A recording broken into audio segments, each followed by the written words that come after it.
Welcome नाज़रीन दी Pakistan daily के साथ कमरुज़्ज़मान भट्टी आपकी खिदमत में हाज़िर है। हमारे साथ माविया आज़म तारिक साहब मौजूद हैं। इनकी बड़ी गहरी नज़र है, बजट के ऊपर पहली स्पीच भी की। सर, आपने बजट के ऊपर पहली स्पीच की, एज ए अपोजिशन लीडर ही आप कह लें कि आपने रवायत का आगाज़ किया, तो क्या तनकीदी जायज़ा आप इस बजट का लेते हैं और क्या आगे देख रहे हैं? आज वैसे डॉलर की कीमत में कमी हुई 5 रुपये के करीब। बिस्मिल्लाहिर्रहमानिर्रहीम।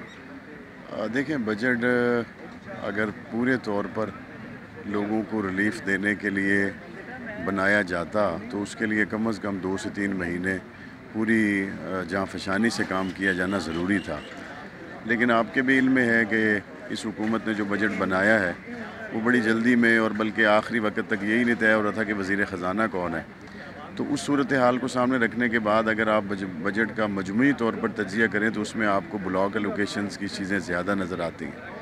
बाकी मुख्तलिफ जगह में सब्सिडी दी गई है, नए टैक्सेस नहीं लगाए गए, ये बातें अपनी जगह। लेकिन जिस तरह भी आपने, मैं तो अभी सेशन में था, तो आपसे ही खुशखबरी मिली है कि 5 रुपये डॉलर नीचे आया है।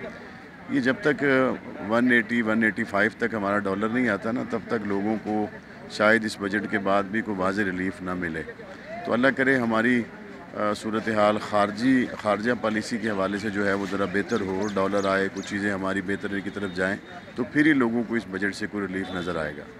अपने इलाके में तरक्याती कामों के हवाले से आप मुतमईन हैं? आपकी डिमांड्स को पूरा किया गया? हमारे इलाके में जो हमारी ऑन गोइंग स्कीम्स हैं उनके अगेंस्ट हमें अच्छे फंड्स मिले हैं, और मुझे उम्मीद है कि वो तकरीबन 35 से 40% तक मुकम्मल हैं। उम्मीद है कि इंशाल्लाह हम कोशिश करेंगे कि इस साल में ज़्यादा स्कीमें मुकम्मल हो जाएँ, वरना अगर मुकम्मल नहीं भी होती तो कम से कम वो 90% से ज़्यादा मुकम्मल होने पर इस काबिल हो जाएँ कि वो लोगों को रिलीफ फराहम कर सकें इंशाअल्लाह। ये बजट जो मजमूई तौर पे बेहतर है, बहुत कम वक्त मिला, लेकिन माशी इस्तेकाम के लिए सियासी इस्तेकाम ज़रूरी है, और ये जो डॉलर की कीमत में कमी, ये खुशखबरी है, लेकिन 180-85 तक डॉलर आना होगा।